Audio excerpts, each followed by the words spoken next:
इय्याक नअब्दु व इय्याक नस्तईन। मैं रज़ा आपको, हफीज़ आपको, जो थिंक टैंक, जो आपका इकॉनमी के ऊपर थिंक टैंक था, आप सबको आज बहुत मुबारक देता हूँ। हाँ, मुर्तज़ा आपको, क्योंकि मुर्तज़ा वाशिंगटन से छोड़ के अच्छी नौकरी आए हैं पाकिस्तान। आप सबको मैं इसलिए मुबारक देता हूँ कि मैं जब से हमारी गवर्नमेंट आई है पाकिस्तान में हुकूमत करने के लिए, तो तब से मैं ये कह रहा हूँ कि हमारा इस मुल्क का सबसे बड़ा असासा ओवरसीज़ पाकिस्तानी है और हम अभी तक उसको टैप नहीं कर सके। इस बड़े एसेट को हम सही तरह उसको टैप नहीं कर सके। हमें ये समझना चाहिए कि जब हिंदुस्तान और चाइना दोनों ने जब अपना जो प्रोग्रेस शुरू किया, तो उनको जो सबसे पहले जो इन्वेस्टमेंट आई हिंदुस्तान में भी और चाइना में भी, वो उनके ओवरसीज़ उनकी एक्सपेट्रिएट कम्युनिटी थी। उनके जो बाहर हिंदुस्तान के जो लोग बाहर काम कर रहे थे और चाइना के लोग बाहर काम कर रहे थे। तो हमने जिस तरह इस टैलेंट को, हमें जो असासे को पाकिस्तान में जिस तरह हमें इनको लाना चाहिए था और अब नेशन बिल्डिंग में जिस तरह इन्होंने हमारी मदद करनी थी, वो बदकिस्मती से अभी तक नहीं हुई। तो ये एक बहुत बड़ा पहला कदम है और बड़ा कदम है, बिकॉज़ ये जो रोशन डिजिटल अकाउंट ये जो शुरू किया आज आपने, ये एक मौका देता है पाकिस्तानियों को पार्टिसिपेट करने का पाकिस्तान की बिजनेसेस में। हमारी जो अभी बहुत बड़ा इनिशिएटिव हमारा कंस्ट्रक्शन का, जो पाकिस्तान की तारीख में सबसे बड़े 2 प्रोजेक्ट्स हैं, और भी बड़े हैं, बादशाह डैम भी है, मोमन डैम है, हमारी ML1 पहली दफ़ा पाकिस्तान की तारीख में एक नई रेलवे बनाने लगे हैं, जो 2 नए शहर बना रहे हैं, एक बंडल आइलैंड सिंध के अंदर और दूसरा रावी सिटी लाहौर में। ये बहुत मेगा प्रोजेक्ट्स हैं। इन सब में हमें ओवरसीज़ पाकिस्तानीज़ को हमने पार्टिसिपेट करवाना है, इन्होंने शिरकत करनी है इसमें। अभी हफीज़ ने आपको बताया कि पाकिस्तान के चैलेंजेस क्या थे। चैलेंजेस पाकिस्तान के सबसे बड़े ये है कि हमारे इतने कर्ज़े चढ़े हुए हैं कि हम जितना भी पैसा इकट्ठा करते हैं, तकरीबन आधा चला जाता है कर्ज़ों की किस्तों के ऊपर। तो जो मुल्क के लिए पैसा बचता है वो काफ़ी नहीं है। तो इसका सिर्फ एक ही तरीका है कि हम वेल्थ क्रिएशन करें। हम अपनी मुल्क के अंदर इकोनॉमिक एक्टिविटी इतनी करें कि हमारे पास पैसा इतना आ जाए कि हम ये कर्ज़े वापस कर सकें।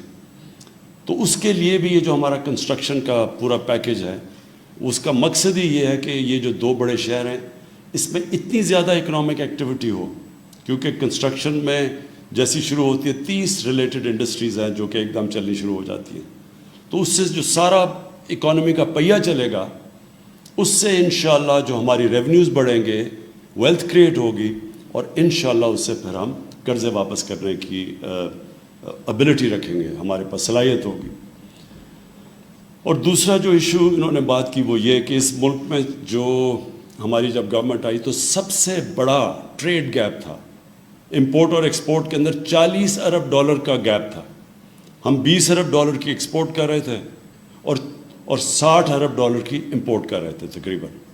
तो ये इतना बड़ा तारीखी जो ट्रेड गैप था, जो और करंट अकाउंट डेफिसिट भी तारीखी था, $20 अरब रेमिटेंसेस निकाल के बीच में से। तो ये जो हमारे पास डॉलर्स की कमी है, इसका डायरेक्ट इम्पैक्ट रुपए के ऊपर पड़ता है। जब डॉलर्स की कमी होती है तो रुपया गिरना शुरू हो जाता है। तो उसको जब रुपया गिरता है तो चीज़ें महंगी होनी शुरू हो जाती हैं और फिर इन्वेस्टमेंट भी रुक जाती है। लोग जिन्होंने पैसे बाहर से लगाने होते हैं, वो सोचते हैं कि अगर रुपए ने गिरना ही है तो वो डॉलर में पैसा रखें। तो इससे सारी इकॉनमी की जो इकॉनमी की वेल्थ भी नीचे चली जाती है और फिर जो इन्वेस्टमेंट भी रुक जाती है।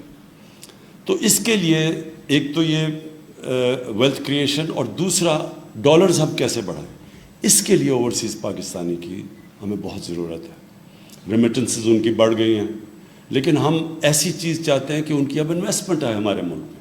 ابھی تک ہم ان کو کوئی وائبل چیزیں نہیں پریزنٹ کر سکے انویسٹ کرنے کے لیے. جو کرتے بھی ہیں انفارچونیٹلی ہمارا سسٹم جیسے ایز آف ڈوئنگ بزنس آسانیاں ہوتی جائیں گی انویسٹرز کے لیے تو انشاءاللہ وہ ادھر بھی آئیں گے. لیکن یہ جو ہمارے 2 میگا پروجیکٹس ہیں اس میں کیونکہ عموماً وہ پراپرٹیز میں انویسٹ کرتے ہیں تو یہ بہترین ان کے لیے اپرچونیٹیز انویسٹ کرنے کی ہوں گی. میں ایک چیز اب اوورسیز پاکستانیز کے اوپر کہہ دوں. ہمارے ملک میں پتہ نہیں یہ کیا مسئلہ ہے لوگوں میں کہ وہ اوورسیز پاکستانیز کو یا ڈیول نیشنل کو ایسے سمجھتے ہیں جیسے وہ کوئی ملک کے غدار ہیں. سسپیشن سے دیکھا جاتا ہے جی وہ ڈیول نیشنل ہے. پہلے یہ ہم سمجھیں کہ یہ کیوں 90 لاکھ تقریباً پاکستانی باہر کیوں گئے؟ کیونکہ زیادہ تر ہم نوکریاں نہیں دے سکے.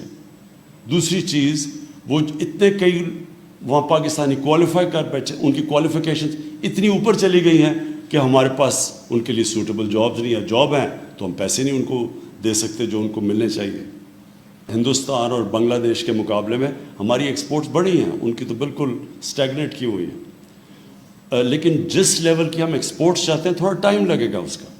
تو اس ٹائم جب تک وہ ہم اپنی ایکسپورٹس امپورٹس تک نہیں یا زیادہ تک نہیں لے کے جاتے تب تک ہم نے اوورسیز پاکستانیز کو انسینٹیوائز کرنا ہے کہ وہ پاکستان میں انویسٹ بھی کریں.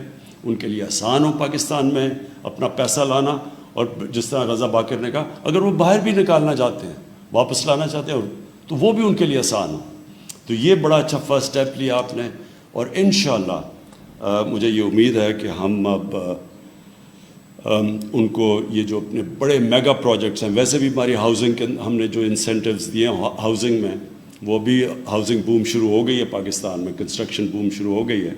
اور یہ جو ہمارا نیا پاکستان کا یہ جو ہم نے افورڈیبل غریبوں کے لیے وہ طبقہ جو آج تک کبھی گھر نہیں بنا سکتا تھا ان کو جو ہم نے اب انسینٹیوز دیے ہیں سیلریڈ کلاس کو, تو ہم سمجھتے ہیں کہ اس سے بہت بڑی ایک کنسٹرکشن کی بوم آ رہی ہے.